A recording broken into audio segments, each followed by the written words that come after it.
Hello and welcome to part 3 on my series Sewing with Stretch. Today we are going to tackle the tricky subject of neckbands.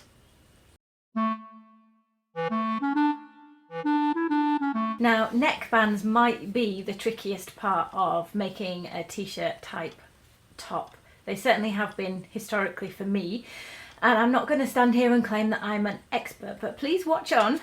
Because I do have some tips and tricks, and I also do have some very wise viewers out there who have more knowledge than me. So if there's anything that I don't cover in this video, you can ask a question in the comment down below. I will try and answer it, but also you'll find that there are some very intelligent people out there who will also be able to help you. And just before we get into everything, if you haven't subscribed, I would love you to subscribe. I put out 2 videos a week all about sewing, creativity, textiles, occasionally knitting. So if that's your kind of thing, then please stick around and watch some more. This series has been following a pattern that I drafted for myself. So I cloned one of my favourite t-shirts a few weeks ago, and that's the pattern I've been using. So it's a basic long sleeve t-shirt, and if you haven't seen that video, there'll be a link at the end of this one and also down in the comments below. The neckband is a simple piece of fabric. So usually on a t-shirt, your neckband is a long rectangle. It's nothing more complicated than that. Also, if you're drafting your own pattern or if you're cutting from a commercial pattern, what you need to know is that the neckband is supposed to be shorter than the hole that you fit the neckband into. That's really important to make a good neckband. So how much shorter is a bit of a thing you have to work out. A commercially drafted neckband is going to be around 1 inch shorter than the hole it needs to fit into, but you may actually have to vary that, because if your fabric has less recovery, so let's talk about what recovery is. Recovery is how well and how quickly your fabric snaps back after you've stretched it. So all fabric that you're going to make this kind of t-shirt in, it's sewing with stretch, isn't it? So it's stretchy fabric, but some fabrics will snap back more swiftly than others. In the second video of this series, I showed you me threading my overlocker, and I tested it with 2 different fabrics, and those 2 different fabrics behaved differently under the overlocker.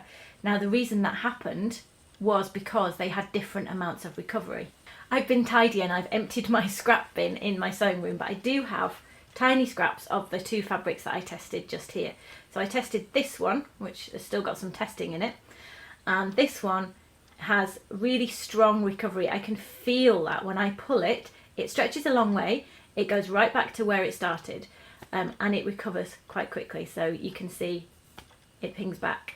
However, now this isn't scientific because this is a different shaped piece. This is the other fabric that I tested in that second video, yesterday's video, and this stretches a long way and pings back really fast when I show you. Of course it does. However, I can feel, okay, that this is softer. This has less snap to it. So it's going to need to be stretched a little bit further. So if you have a fabric that is a little bit ripply, a little bit softer, a little bit further away from leggings type fabric. I'm not saying you're necessarily going to make a t-shirt with leggings type fabric, but if it does have less snap, I'm going to call it that, then you need to stretch the band just a little bit further. Now, I haven't actually mentioned why it's important to stretch a band.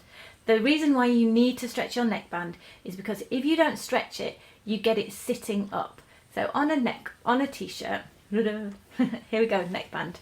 So on a neckband of a t-shirt, what's important about it is that it lays flat against your body. If you've ever tried to make a t-shirt and it's not gone perfectly, welcome to the club. I'm in that club a lot of times.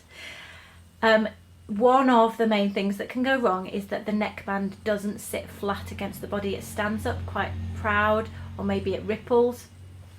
And a main reason, not the only reason, but a main reason why that might happen is because basically this edge of the neckband is going around a bigger curve than the outer edge of the neckband. So the fabric needs to be able to deal with that. Okay, so in a curve, the bottom part of your curved piece is longer than the inside of your curved piece. Imagine a donut, yeah? The hole inside a donut is quite small. The outside of a donut is quite big. The whole of a donut is quite tasty. However, you know, if you put a ribbon around the small hole and if you put ribbon around the outside of the donut, those would be two different lengths. Your head, in this strange metaphor, goes through the middle of the hole of the donut. And so the inside of the curve has less far to travel than the outside. I really hope that made sense and I didn't just make you hungry. As I said at the start, if you have any questions, if I've just really confused you, please don't turn off. Just ask a question in the comments below. But if you take away one thing, it's important that you stretch your neckband. And the amount that you stretch your neckband is to some extent related to your fabric. So less snap equals you need to stretch it a little bit more. The one other thing that might influence the stretch of your neckband is the depth of your neckband. So the narrower you make it, within reason, because very narrow is harder to manipulate, but the wider you make the neckband, the more tricky it is to make it sit flat, especially if you're also using a fabric that doesn't have a lot of snap or a lot of body. So bear that in mind as well. In the video that's going to follow, I'm going to show you the steps of getting a neckband in. I'm going to show you basting, I'm going to show you measuring it so you spread it out through the neckband hole, neck opening, and I'm going to show you pinning the neckband in. The first step that I actually forgot to film was that your long rectangle, the first thing you need to do is sew these two short edges together so that you have a circle. And then from that point on is what you'll see in the video. Let's get into it.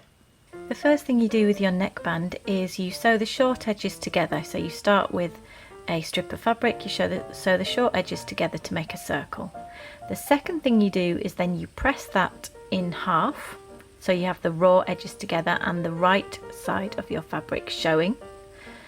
And then what I'm showing you here on my machine is that I am basting the raw edges together. So the wrong side of the fabric is being hidden and the right side of the fabric is showing, and I end up with a neckband basted together. And it's much easier to handle if you go through this basting phase. You can miss it out, but I find it doesn't actually save me any time because it's much harder to handle the fabric. Then you take your neckband prepared to your garment and it's going to be pinned to the neck. You have to turn your garment to be the right side out, and then you need to find the centre front and the centre back of your neckband. If you're using a commercial pattern, this may already be marked on your neckband, but if you're not, you simply fold it in half.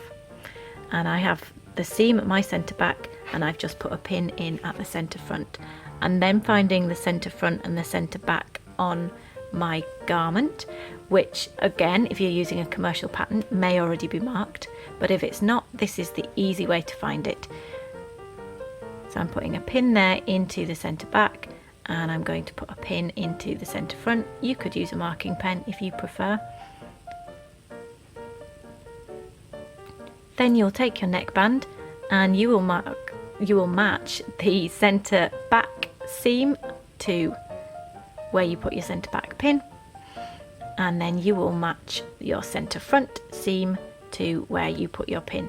If your neckband has a right side, if you've decided there's a side you prefer because you have a pattern, then it might be that you want to put that side down at this point. So it's right side to right side.